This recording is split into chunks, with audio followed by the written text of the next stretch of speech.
you talk a lot about equity in finance in your book, while confronting some of your own privilege. So what are some of the biggest barriers you see to equity in personal finance, and what can we do about it? Yes. So this has definitely been a huge learning journey for me. And I interviewed 35 brilliant and diverse experts for the book.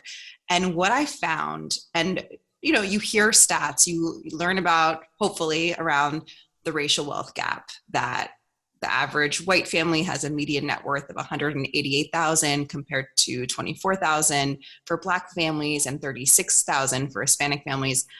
But what I didn't anticipate was just how much this affected every single area of our personal finances.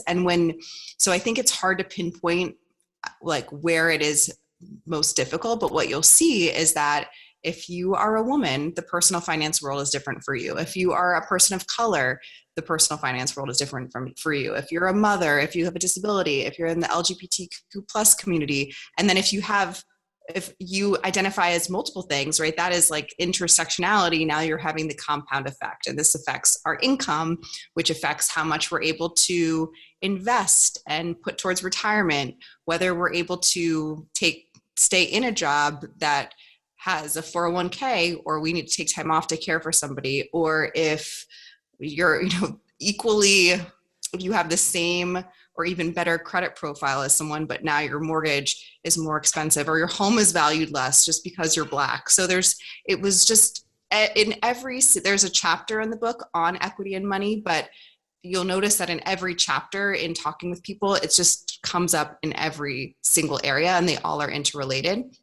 And I think there's the current situation that impacts someone's finances, but also the historical, because when there's a wealth gap, there's less money to pass down, there's less money available to help a family member when they need support or when they want to start a business. And so it was just so pervasive.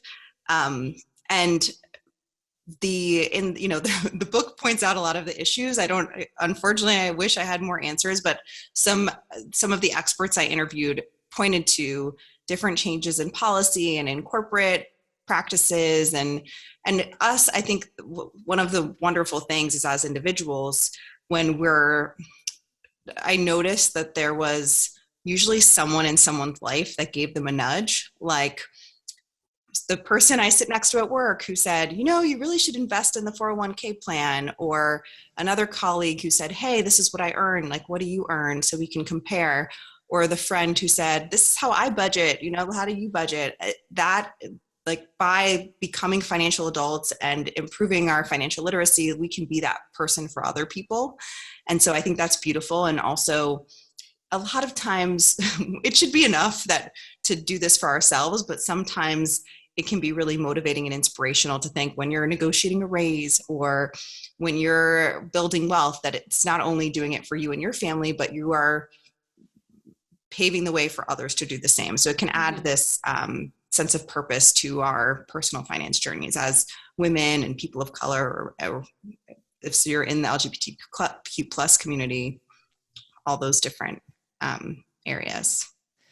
I love what you're highlighting here about the various levels of impact, speaking to the micro level, the meso level, the macro level.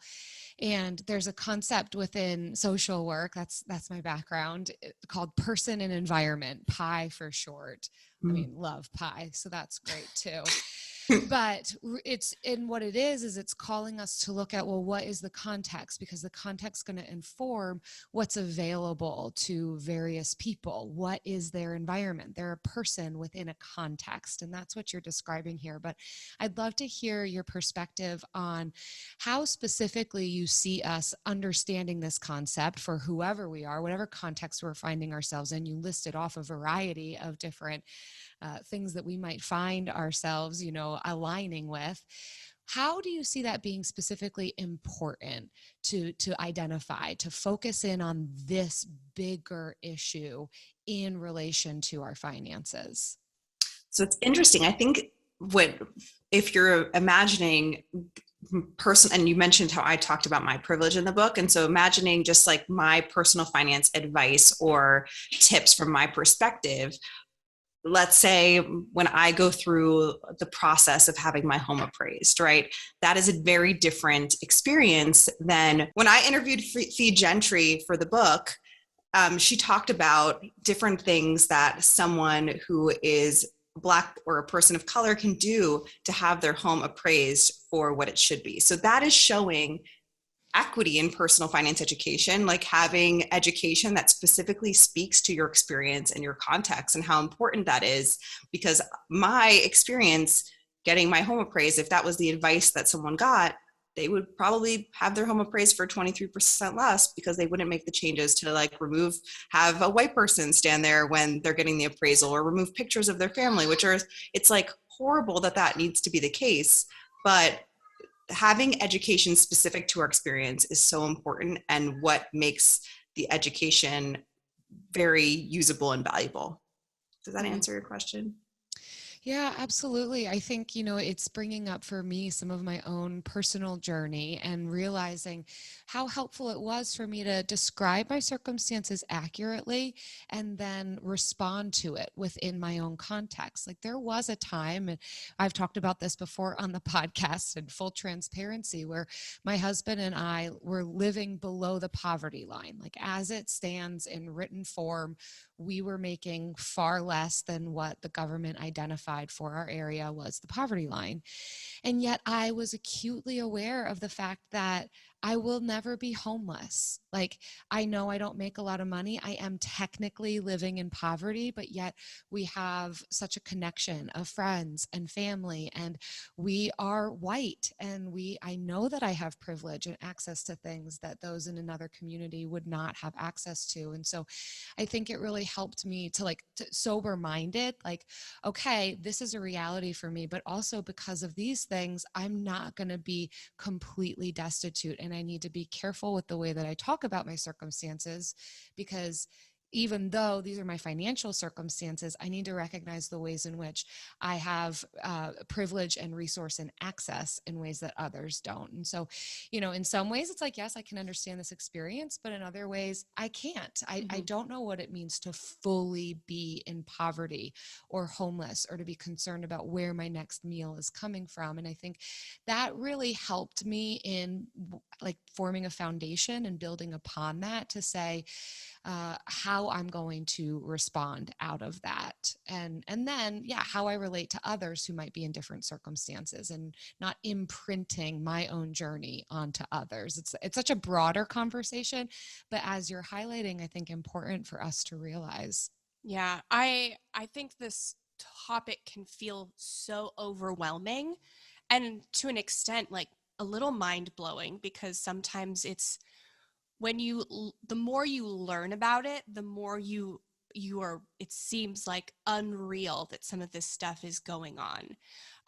And so like, know that even for our listeners, like even in the financial space, like it's still sometimes mind-blowing, like how much of the, like how pervasive some of this is. But I liked how you gave just like a little tip of like being more open about financial topics with the people in your community can start to bring down some of these barriers, some of these walls with people, because you don't know what you don't know. You don't know to ask questions about things that you don't know exist or are good for you. And the more open we are about what we're doing financially, and the more conversations we can have about financial topics openly, the more we normalize it, the more people we can reach with stuff. And like we were just talking this morning about how one of our members in our community, she got a text from a friend who was asking like, I know this sounds weird, but can you help me make a budget? And like she is a member of our community. She doesn't consider herself a financial expert, but when you are confident in your finances, you don't have to be perfect. And when you are open, then people start to ask the questions that will help them. And so the small, I feel like the first small thing we can do to reach more equity is just to be more open and have more like constructive conversations.